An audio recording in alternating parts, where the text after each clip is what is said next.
video we're going to talk about how to lower the recoil in your AR-15.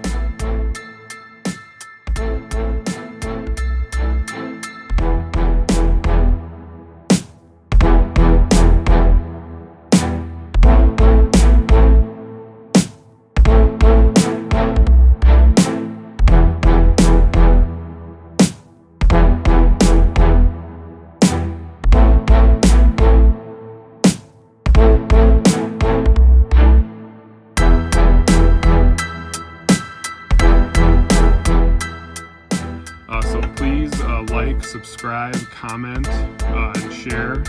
Commenting and sharing is huge for videos, and we need some subscribers, trying to get the subscriber count up here. So, and then in the bottom of the description, if you want to check out a link to the Teespring store, we've got some merch there. So this Shoot Fast and Live Free shirt, as well as some others, are available there. And again, that link's at the bottom of the description, along with links to some other products and things that we like to recommend. So this is going to primarily focus on competition rifles.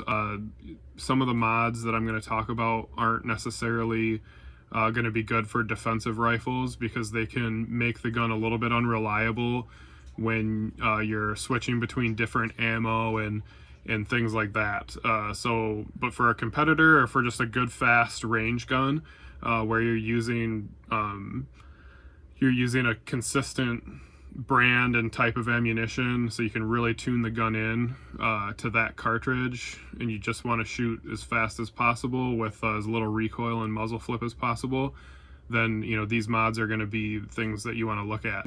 As an example for this rifle, I'm going to be using my 3-gun rifle here. That's going to be basically the only thing this gun is used for, is for competition. So I kind of went as far as possible with it, as far as lowering the recoil, and it has run 100% with the ammo that I use in competition and in practice. But again, some of these mods I wouldn't do on a gun that wasn't set up just for competition.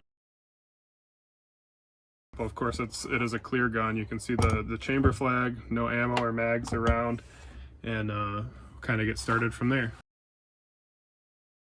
So I'm going to be kind of talking about talking to people who want to piece together their own gun, or upgrade a gun that they currently have and repurpose it for competition. But if you want it, if you're not as much of a tinkerer and you just want to buy it, you're looking for a new gun specifically for racing, and you don't want to have to mod it out. Currently the best ones right now, in my opinion, that you can buy and go straight to a race as is, would be from Iron City Rifle Works. And you'll see, I'm going to talk about some of the components that I use from Iron City, and as well as some that I haven't moved to yet that are kind of next down the line, and some changes I want to make. But they do sell full rifles as well, and to me, they're kind of building the best race ready rifles. So right now, if you don't want to mod out a rifle and you just want to buy one off the shelf and take it to a race and have a really good gun, I would check out IronCityRifleWorks.com.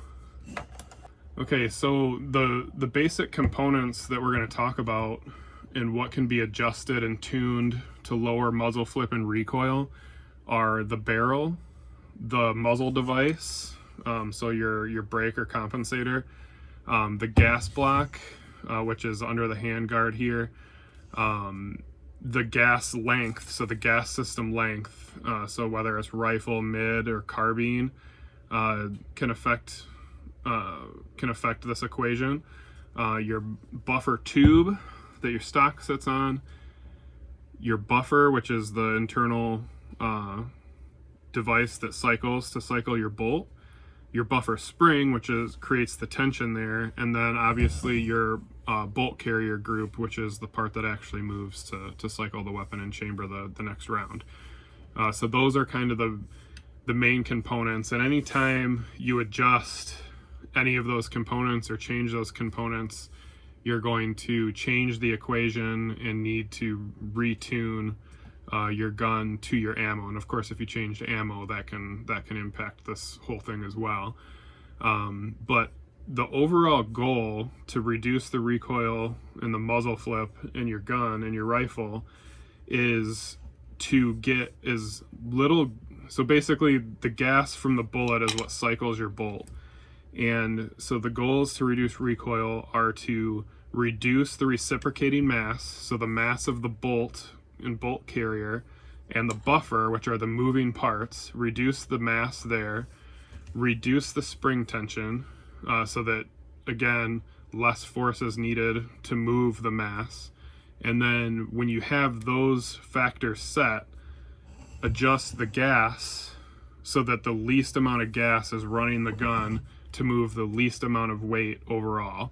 And once you get to that point, you're going to have the least muzzle flip and the least recoil that gun is capable of. So we're going to start kind of out at the muzzle end. Let's talk about the barrel and muzzle device for competition. So we're really talking optimizing the performance for sporting purposes, not defensive purposes from here on out. Really with the barrel, the big thing that's going to impact felt recoil is going to be the profile of the barrel, which is going to be a trade-off, and then the gas system length is going to be determined by your barrel as well. So generally speaking, you've got rifle length, mid-length, and carbine length gas systems that barrels will be set up for, and that's from longest to shortest. So rifle being the longest, carbine being the shortest, and a rifle of this type, there's obviously pistol length too, that's even shorter. But typically speaking, the longer the better for recoil performance on a barrel. So the barrel length and the barrel profile are trade-offs with maneuverability and weight distribution, but the gas system length is typically the longer the better for recoil performance. So this barrel happens to be an Iron City Rifle Works LRP barrel, which they're currently out of stock. I don't know if they're reworking for a new generation of these barrels or what, but they've been out of stock for a while. But this is a fairly heavy profile barrel, which I kind of like, even though I like it for accuracy and for recoil reduction. But the heavier barrel is a little bit out of balance with the rest of the gun because most people are building really light guns. So when you get a heavy barrel, it's a little bit nose heavy.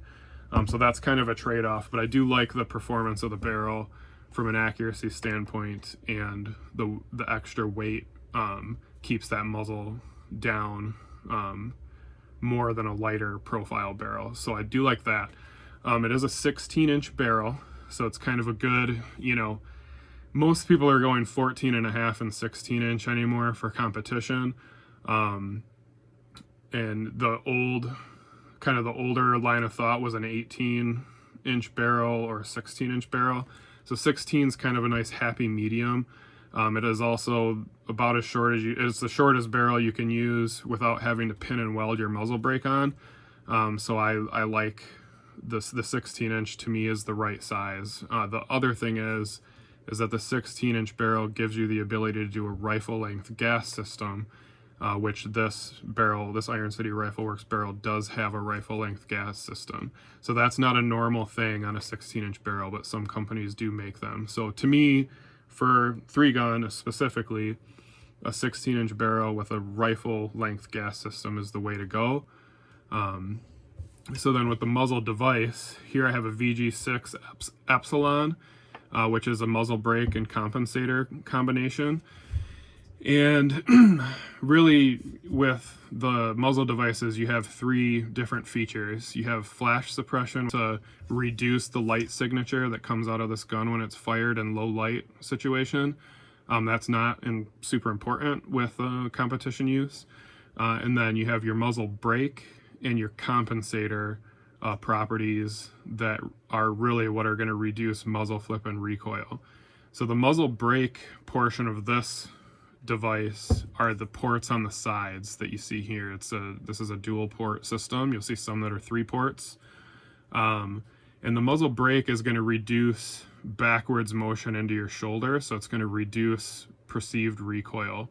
By blowing gas back towards you, it pulls the gun forward during recoil to reduce what's moving into your shoulder. So that's muzzle brake. And then a compensator, typically you'll see these holes, like on this one you see some slots on the top of the barrel pointing up, and that's going to be your compensation, and that releases gas in an upward direction, which pushes the barrel down, so it holds it, instead of going up, it holds it more level when under recoil when you shoot. So you want a good muzzle brake compensator combination if you're looking to reduce your recoil as much as possible and muzzle flip as much as possible. So I really like the VG6 Epsilon. When I bought this, it was under $100. I don't know what they're at right now. So it was a relatively cheap option that removes a huge, vast majority of your felt recoil and muzzle flip. It does a great job in and of itself. So if you were going to change one thing about a mil-spec rifle to reduce recoil, it would be a muzzle brake compensator. The other one that I like that's a little bit more expensive, that's pretty popular for the shooting sports, would be the Lantac Dragon. And that's, I believe, a 3-port design on the Dragon. But that's another one, that, I think it's about $150, $100 to $150. It's a little bit more expensive, but it runs really well, and it's probably one of the few that may potentially work a little bit better than this VG6 Epsilon. The other thing that's nice about the Lantac Dragon is that you can get the version that is ASR compatible, meaning it has a quick detach option for silencer co suppressors. So if you do have a silencer co suppressor that uses ASR, Lantac does have a Dragon version that you can quick detach the suppressor, which is kind of nice. And that would be why I would switch this, is when I do finally get a can, I want similar performance out of the brake, I would switch to the Dragon so that I could put the can on when I wanted to. And so the next thing down the line is going to be the gas block. The gas block is under the handrail here, and essentially what the gas block does is push the gas into the gas tube, which blows back into the gun and cycles the bolt to reload the weapon after you fire. So for the purposes of this, you have to have an adjustable gas block. None of the rest of what we're going to talk about in the heart of the gun, back in the buffer, and the things that actually move, nothing that you can do there is going to help in the scope of this video unless you have an adjustable gas block. It's the number one thing that you need to do the rest of the mods. So this is a Superlative Arms bleed off gas block, which I do really like, particularly if you're ever going to suppress the gun. The bleed off is nice. Or if you want to tune this gun for your competition round that are like low recoil, low pressure rounds, and then also use the gun with a higher pressure round, the bleed off design will help a little bit with that, being able to shoot a little bit wider range of ammunition. But any kind of adjustable gas block can be tuned to your normal cartridge and achieve basically the same results. But I like the Superlative Arms one, and then JP Enterprise has almost every company has an adjustable gas block of some kind. I've used this one and the JP adjustable gas blocks and had really good luck with them, and they're reasonably priced, around $100 or so for that. So you pretty much just have to have an adjustable gas block to tune your gun as close to the edges of reliability as we're trying to do with a competition rifle. The next thing as we move back is going to be the bolt carrier group, and I'll get this one out here in a second and kind of show you what it looks like. But the bolt carrier group has two factors that I look at in terms of performance for being able to reduce the amount of recoil or muzzle flip in the gun. And those are going to be the finish. So how slick is the finish?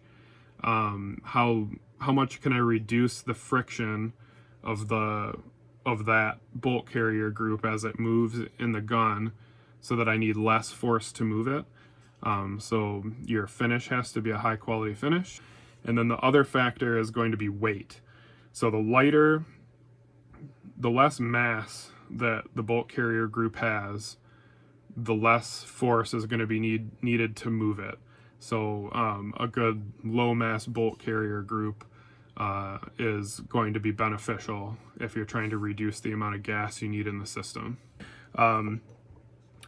So anyways, I'm using, this is actually kind of a cheaper low mass bolt carrier group. This is the Brownells low weight AR-15 bolt carrier group with the nitride finish. And this bolt carrier group's about $100 to $120 now. I think I got it for like $95 or $100 on sale back when I built this gun. It was the cheapest way for me to see what kind of performance gain I could get from going from a full mil-spec bolt carrier group to a low mass or low weight bolt carrier group. So I went ahead and bought it, and it is significantly lighter than a mil-spec bolt carrier, and you can see the lack of material here, particularly out in these arms. You can just see they removed a lot of weight out of this, and even up in the body of the bolt carrier. The bolt is a mil-spec bolt. They don't do anything to change the weight in the actual bolt itself. But you can just kind of see from this, if you've ever looked at bolt carrier groups, that this has a lot of material missing from it. Would I go specifically with this bolt carrier? I have had 0 issues with this bolt carrier. That being said, I don't know that a $100 bolt carrier that has this much material taken out of it is going to last for a super long time. So if I was, starting fresh, I would jump into a more expensive one, and I'll talk about, the ones that I like here in a minute. But if you are just, if you were like me and you just wanted to see what would happen, like I said, I've had 0 issues with this, and, I think, some people are gonna shoot a lot and they're gonna swap their bolt carrier out. Like you can literally buy 3 of these for the price that you buy one of the, more name brand bolt carriers. And they, so maybe this is the way to go if you bought a couple of them, so you had one to back up your main one. The ones I really like, what I'm going to switch to, my next one's going to be Iron City Rifle Works. They're Gen 3, or by the time I buy one, it might end up being Gen 4, because I think they're working on Gen 4. But the Iron City Rifle Works competition low mass bolt carriers, and I am partial to their Black Diamond DLC finish. Is, from everything I can tell, the finish on that bolt carrier group has a substantially less coefficient of friction than anything else on the market that I've been able to find. And I don't remember the numbers right off the top of my head, but it even outperforms their other finishes fairly significantly. So from a finish standpoint, I think that's probably as good as you're going to get. And then it obviously has a bunch of weight removed. I believe it's lighter than this one by a couple of ounces, which is pretty drastic. I mean, you're talking, I think 10 to 12 ounces or something like that for this one. And I believe that Iron City goes down to 7 or 9. It's single digits in ounces, I believe. Again, don't quote me on that, but it's another 10 to 15% lighter than this one. And that bolt carrier group's $330. So that would be the one I would go with if I was building a really high-end nice rifle for competition. That would be my choice. And then lastly, I want to talk about the buffer, the actual buffer itself, and the buffer spring combination. You've got a couple different options here. One is going to be like the JP style captured spring, The reason they're good for reducing recoil is they come with spring kits, so they have reduced and buffer weights. You can adjust the weight of the buffer and the tension in the spring, and so a lot of what you can accomplish with this, you can accomplish with the captured spring. It just costs more money, but it is a better product in the sense that you get the advantage of the silent springs. What I went with is the much cheaper TACOM recoil, low recoil buffer system for the AR-15. They make a rifle length if you're doing the higher end rifle buffer tubes and stocks, or they make this, which is the carbine length system. And you need the buffers, which come together, and you need the low recoil reduced tension spring. So you'd pick your carbine or rifle length spring, and then your carbine or rifle length buffer kit. And I believe total, when I bought this kit, these two together, I believe it was 50 or 60 bucks. So what you're getting here is only one of these is moving. You get two super lightweight buffers, and they're interchangeable. They're both the same, but they're super lightweight. There's literally no weight here, and so that reduces again the amount of gas needed to compress this and move this. And then the spring is a lower tension spring, so less force is needed to compress it. So the bolt carrier and buffer pushing into this need less force to compress far enough for the next bullet to cycle. So that's kind of the last piece here. And again, beyond the muzzle device and the adjustable gas block, this is the next most important upgrade, I think, if you're trying to go this route to tune your gun. So there it is. Those are kind of the parts, and I'm going to bring the rifle back in here and put these parts in and kind of do just a quick explanation of how to tune this gun. So once you have all your components, you're ready to go.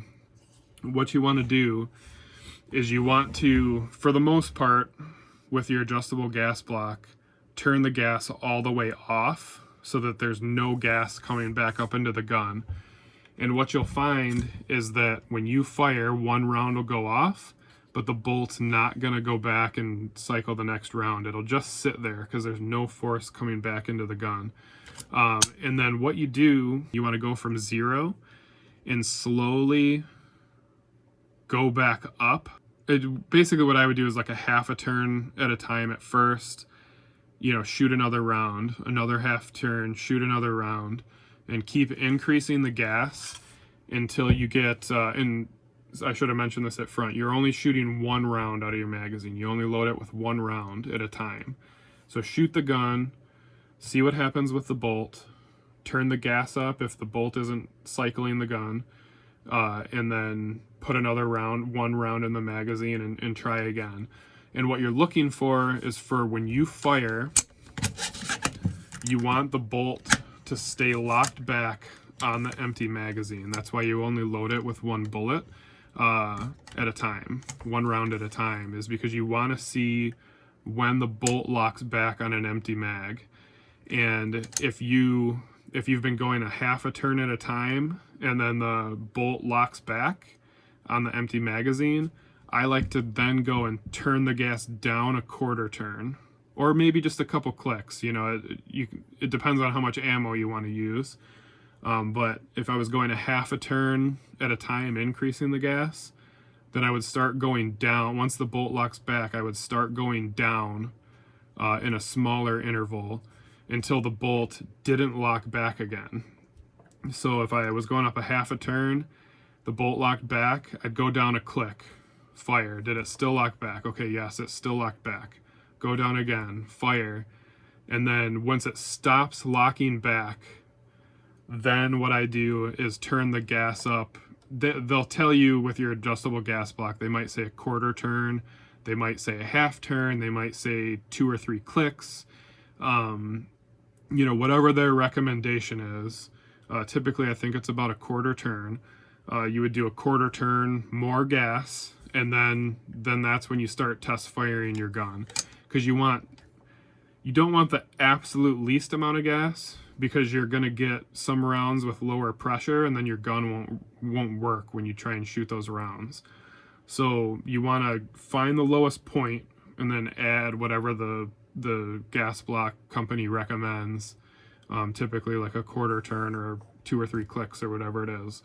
And then you should have consistency.